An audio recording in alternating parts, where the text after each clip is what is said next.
Olá, pessoal. Bom dia a todos e a todas. Espero que vocês estejam bem.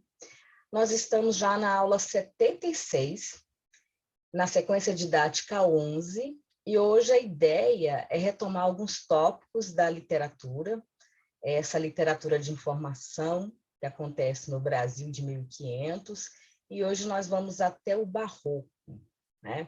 Então, aí, séculos 16 e 17. Além de retomar e revisar um pouquinho esse conteúdo, nós vamos fazer algumas atividades em cada parte temática aqui. Então, um pouco sobre a literatura de informação e um pouco sobre o Barroco. Vamos aqui às questões, os objetivos desta aula. Então, nós temos aqui, relembrar características do quientismo, literatura de informação, literatura catequética, que vocês já conhecem, fazer as atividades sobre esses primeiros registros do Brasil da era colonial, e a gente vai dar uma retomada também, diferenciando essa era colonial, era nacional, que nós temos na literatura. Nós vamos relembrar aí características da arte barroca, né, um pouquinho, verificar as características do Barroco no Brasil e tratar dos principais autores, fazer as atividades sobre o Barroco no Brasil. Então, essa é a nossa proposta desta aula. Referências, né? Nós temos o livro didático de vocês, de literatura.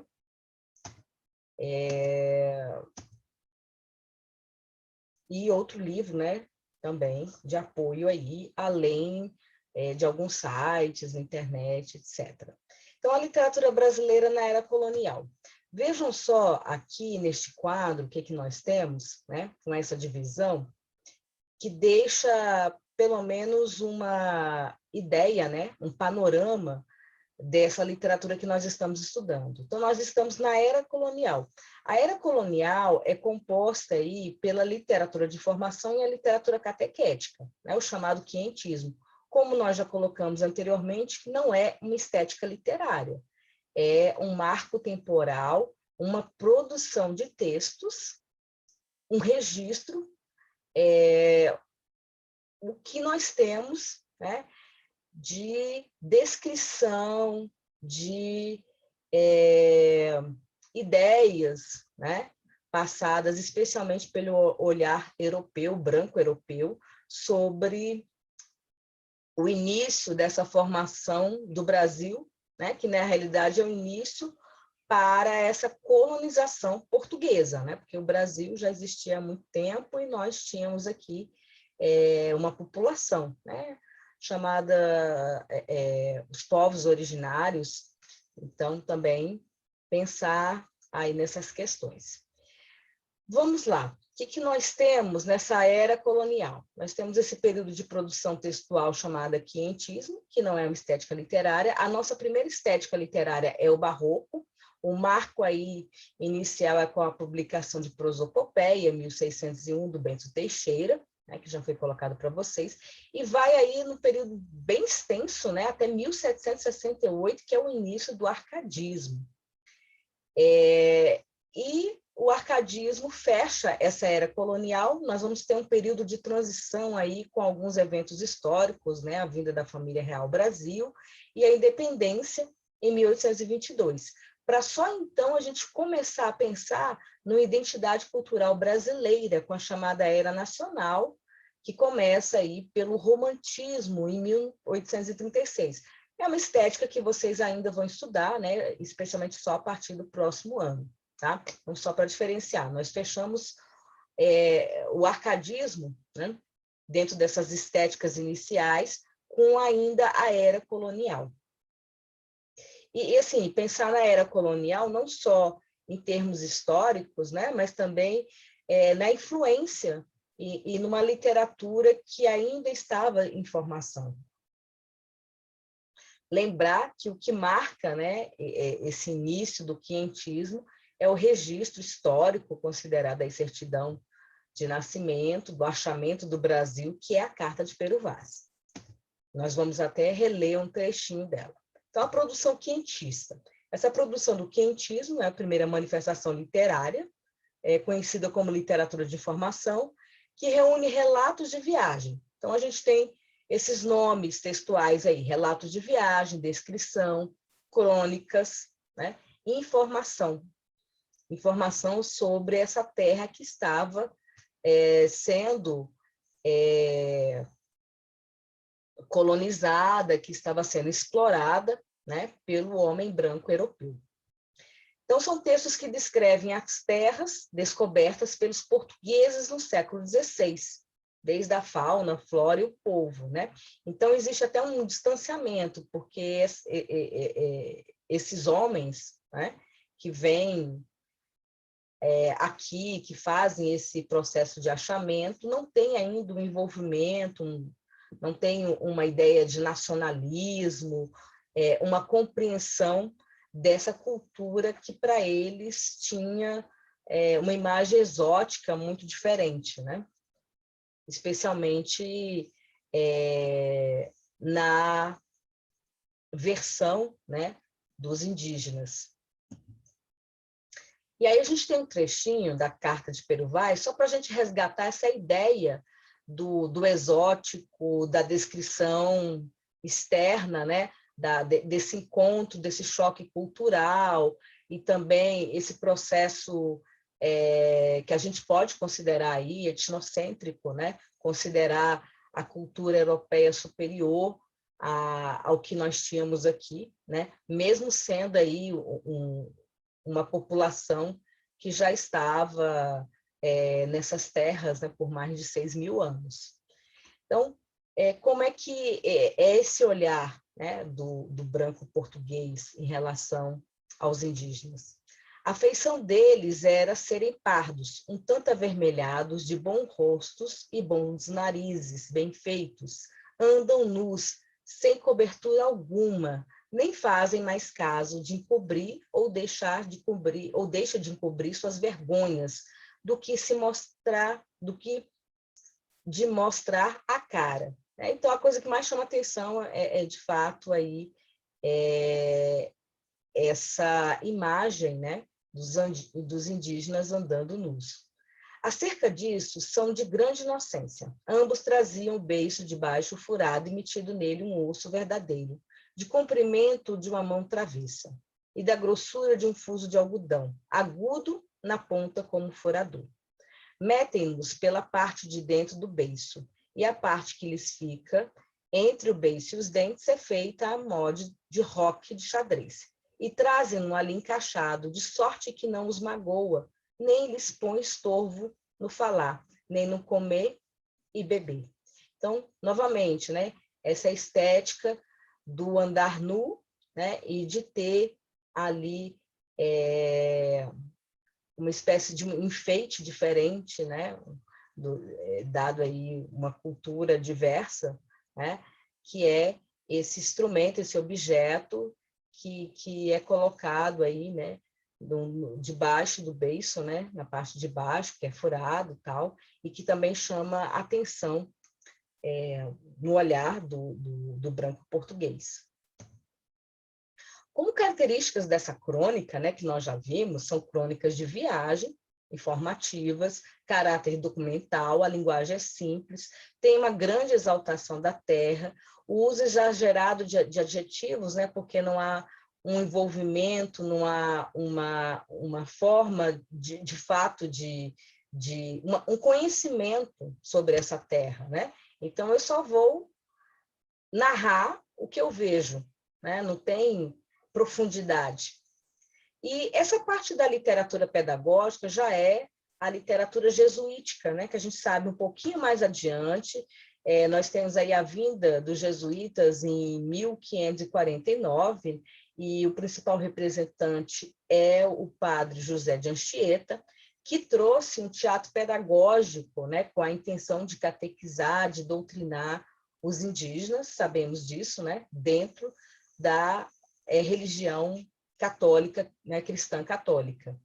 Então, nós temos a produção de poesias e do teatro pedagógico já numa literatura jesuítica, tá? Já passando da literatura de formação para a literatura jesuítica, quase aí, né, meados do século XVI, já atravessando, né, esse período, e sabendo que essa vinda, né, dos jesuítas, da Companhia de Jesus, é resultado de um contexto histórico, né, que é a reação da Igreja Católica em torno da reforma protestante de Lutero, né? Então, é resultado da Contra-Reforma, que é esse processo de expansão religiosa, né, pelos continentes, especialmente os continentes colonizados, explorados, né, com uma população tida como nova, desconhecida. E aí, assim, só para pensar nesses contextos, nesses eventos, né, dentro do contexto do Brasil colônia, entre os séculos XVI, XVII e XVIII.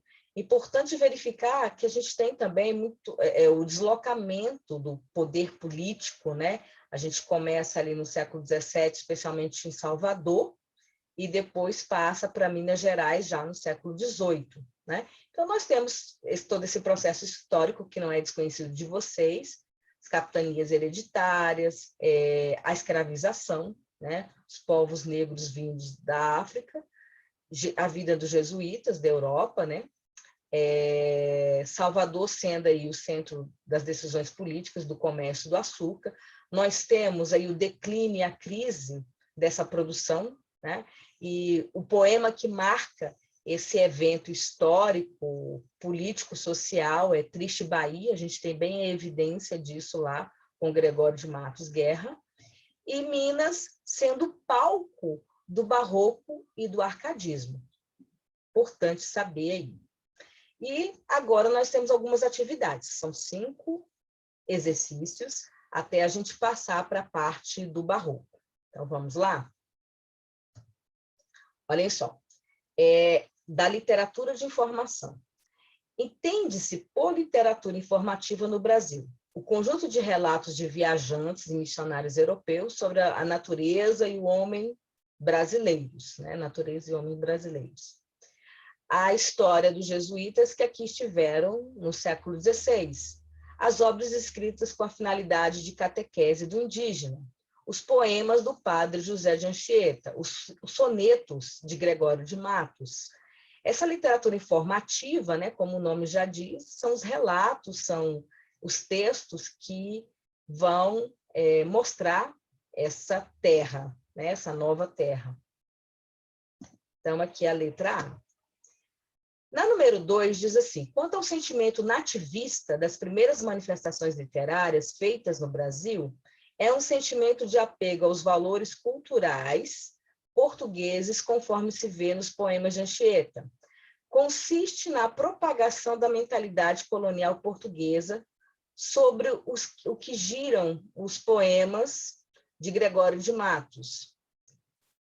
A obra dos cronistas viajantes representa o apogeu desse sentimento nacionalista, nativista. O nacionalismo é mais profundo, né? O nativismo é o envolvimento com o local. A obra dos cronistas viajantes representa o apogeu desse sentimento, né? Vamos ver se é isso. É um sentimento tênue, quer dizer, bem superficial ainda, de apego à terra brasileira, que mais tarde irá desaguar no nacionalismo do romantismo. Só se observa nos poemas Árcades devido ao seu envolvimento na Inconfidência Mineira. Então, esse sentimento nativista só vai começar, só vai nascer na Inconfidência Mineira, né? Dentro desse contexto da Inconfidência, com os poetas, né, que nós conhecemos, o Tomás Antônio Gonzaga, Cláudio Manuel da Costa, Alvarenga Peixoto. E, na realidade, né, esse sentimento nativista, dentro dessas primeiras manifestações, é um sentimento aí ainda inicial sobre a terra, né? E esse nacionalismo só vai se tornar fato dentro daquela era que eu mostrei para vocês, a era nacionalista, né, com o romantismo. Na número 3, diz o seguinte: o quientismo, enquanto manifestação literária, pode ser definido como uma época em que não se pode falar ainda na existência de uma literatura brasileira, pois a cultura portuguesa estabelecia as formas de pensamento e expressão para os escritores da colônia. Isso eu coloquei, né? A gente não pode considerar aí uma literatura brasileira. Vamos ver se o restante da informação está correto. Se pode falar na existência de uma literatura brasileira, porque ao descrever o Brasil, os textos mostram forte instinto de nacionalidade. Nessa descrição do outro, né, que nem fazia parte aqui desta terra, na medida em que todos os escritores eram nativos da terra. A produção escrita se prende à descrição da terra e do índio ou a textos escritos pelos jesuítas, ou seja, uma produção informativa e doutrinária. Essa primeira parte aí, o quientismo, né, como manifestação literária, eu tenho, né, como respostas corretas 1 e 3. Né? Então, tanto a parte da literatura informativa como a parte da literatura jesuítica. Tá? Essa ideia, né, do indígena, de uma produção informativa e doutrinária, né, pedagógica, feita especialmente aí pelo José de Anchieta. Número 4 diz o seguinte: no período colonial, verificam-se os seguintes fenômenos de nossa vida literária. A constituição de um exigente público leitor e surgimento das primeiras editoras nacionais, será nesse período colonial ainda no início, né? Sistema embrionário, manifestação de sentimentos nacionalistas e consolidação do romance de temática urbana, será que já nessa época? Surgimento dos nossos primeiros grandes críticos literários e consolidação de um público de leitores, reflexos de princípios estéticos do barroco e do arcadismo europeus e manifestação de sentimentos nativistas. Surgimento dos primeiros manifestos românticos e exploração de temas indianistas. Então, ainda falando do período colonial, a gente não pode falar desses movimentos românticos, né? Do manifesto romântico. E a gente tem, de fato, aí, especialmente com a ida dos escritores a Portugal, né? Estudando em Coimbra, eles faziam geralmente aqui uma formação jesuítica e voltavam, né? Com ideais após frequentar a universidade fora, né, na Europa, então voltavam com essa influência, tá? Letra D, reflexo dos princípios estéticos do barroco e arcadismo europeus. E a número 5 tem aí uma estrofe, né, um trechinho do poema do José de Anchieta, que diz o seguinte: dos vícios já desligados, nos pajés não crendo mais, nem suas danças rituais, nem seus mágicos cuidados. Aparentemente, né, parece um processo aí de entrega do que se era, né, e passou a ser em relação à cultura indígena.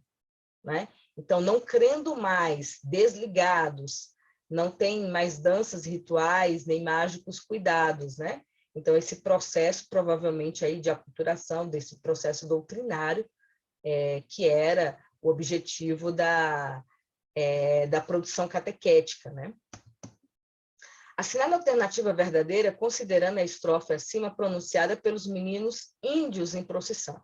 Os meninos índios representam o processo de aculturação em sua concretude mais visível, como o produto final de todo um empreendimento do qual participaram com igual empenho a coroa portuguesa e a Companhia de Jesus. A presença dos meninos índios representa uma síntese perfeita e acabada daquilo que se convencionou a chamar de literatura informativa.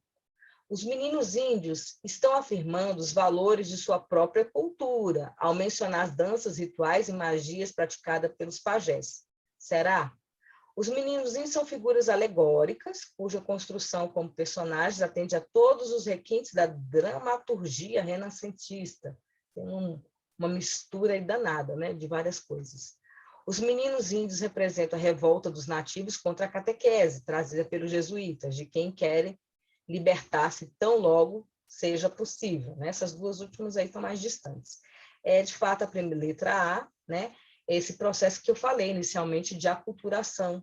Né? Então, aí a retirada desses valores, né?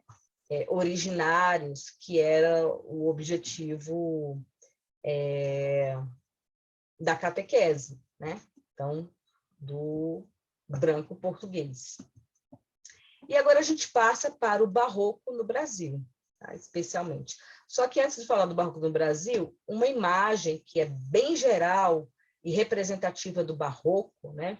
Aí na pintura de um artista holandês, que fala sobre a efemeridade da vida, questiona o apego material. Então, a gente sabe que está vivendo um momento de crise, né? Após todo o período de um ganho material com as grandes navegações, riquezas, né? Acúmulo de riquezas, e aí, dado o momento, se pergunta para que tudo isso?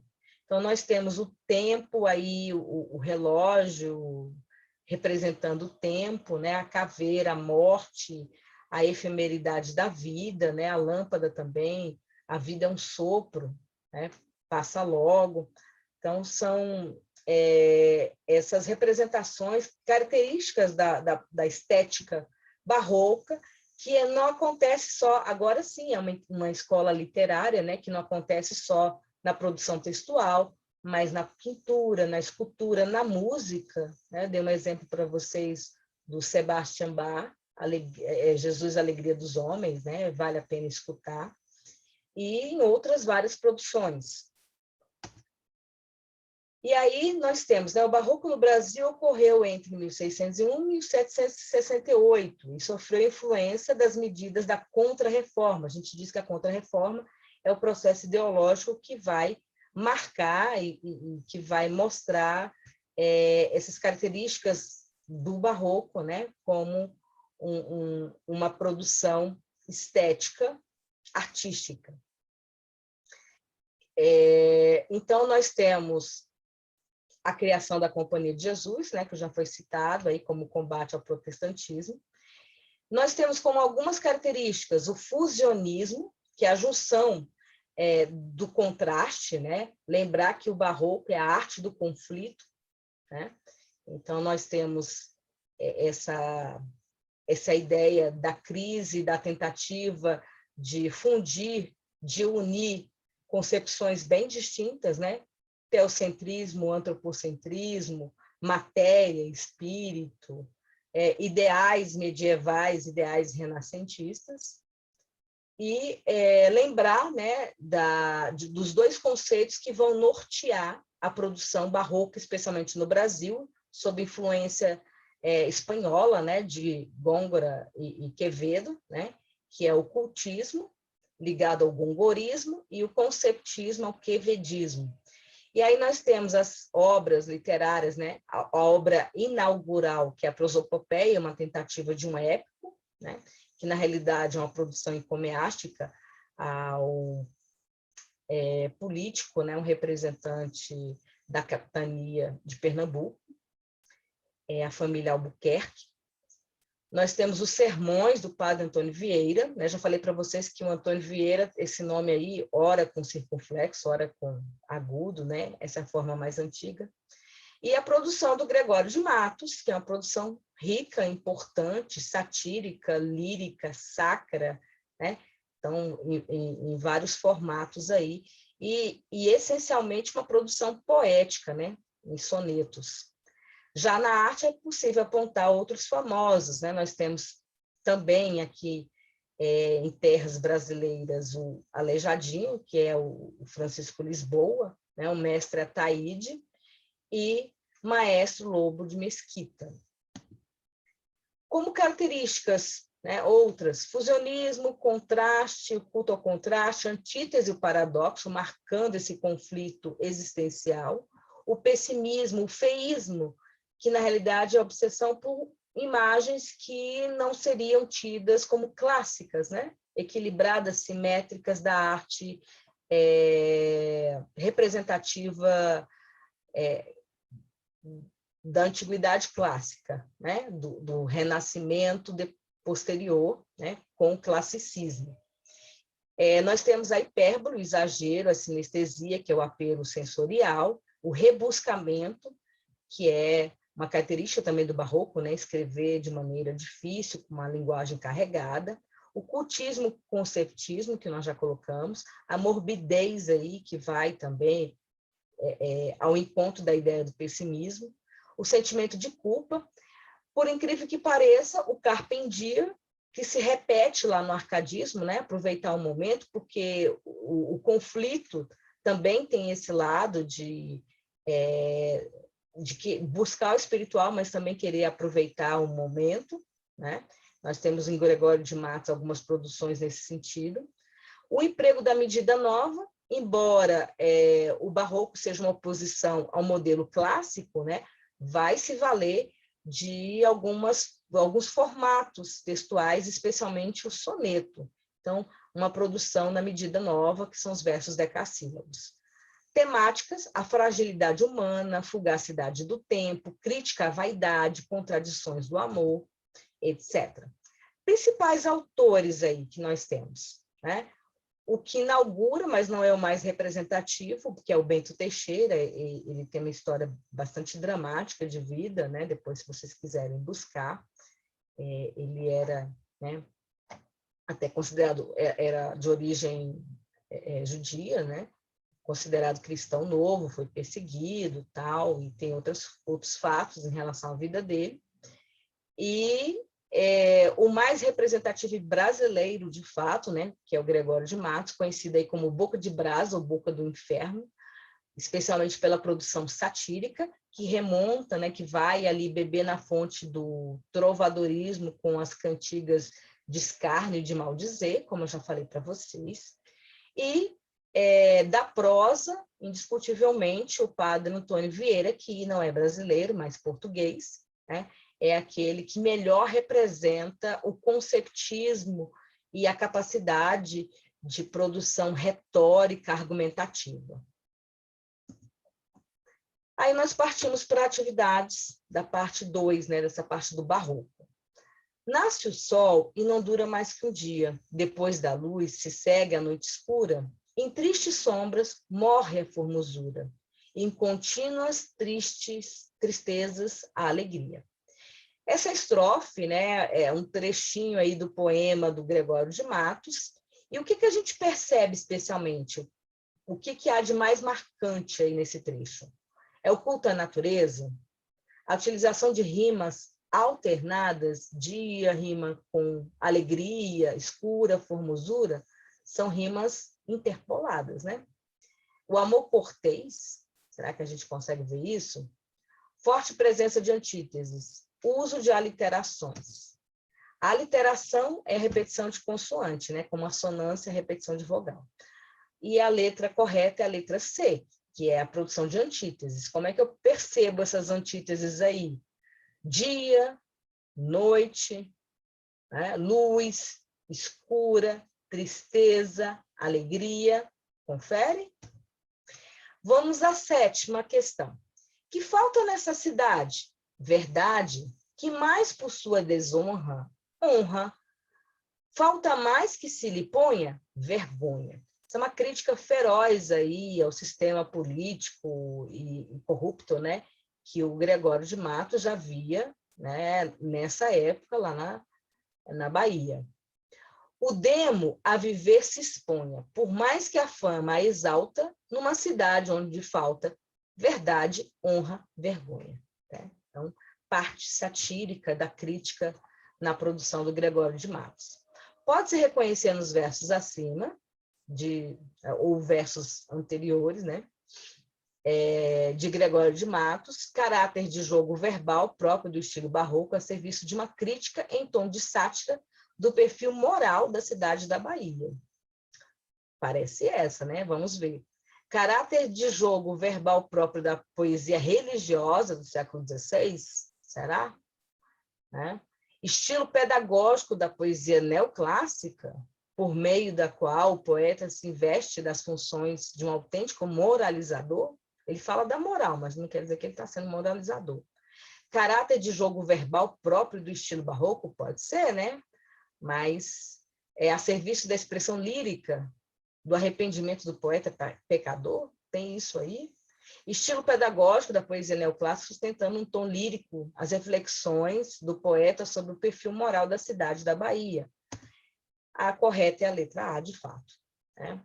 Então, é uma crítica sobre o perfil moral dessa cidade, que falta vergonha, né? Aí vem o padre Antônio Vieira, que é o nosso representante da prosa, né, com a retórica e o processo de convencimento que ele tem. Basta, Senhor, que eu, porque roubo, em uma arca sou ladrão, e vós, porque roubais em uma armada, sois imperador? Assim é. O roubar pouco é culpa, o roubar muito é grandeza. O roubar com pouco poder faz os piratas, o roubar com muito os Alexandres. Né? Então, imperador grande. O ladrão que furta para comer não vai nem leva ao inferno. Os que não só vão, mas que levam de que eu trato são os outros, ladrões de maior calibre e de mais alta esfera. Os outros ladrões roubam o homem, estes roubam cidades e reinos.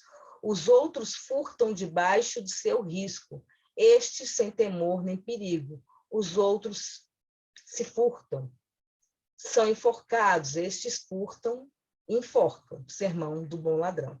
É interessante que o Vieira faz uma análise, né, em relação à punição e o processo de dolo, né?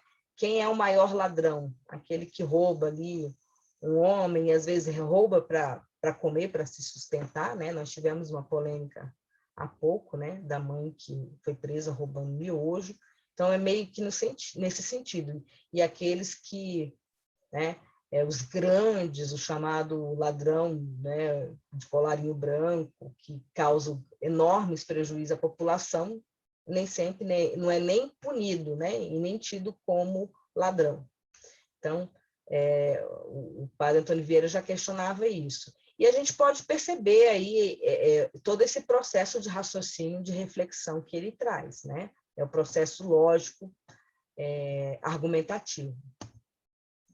Em relação ao estilo empregado por Vieira nesse trecho, pode-se afirmar: o autor recorre ao cultismo da linguagem com o intuito de convencer o ouvinte, por isso cria um jogo de imagens.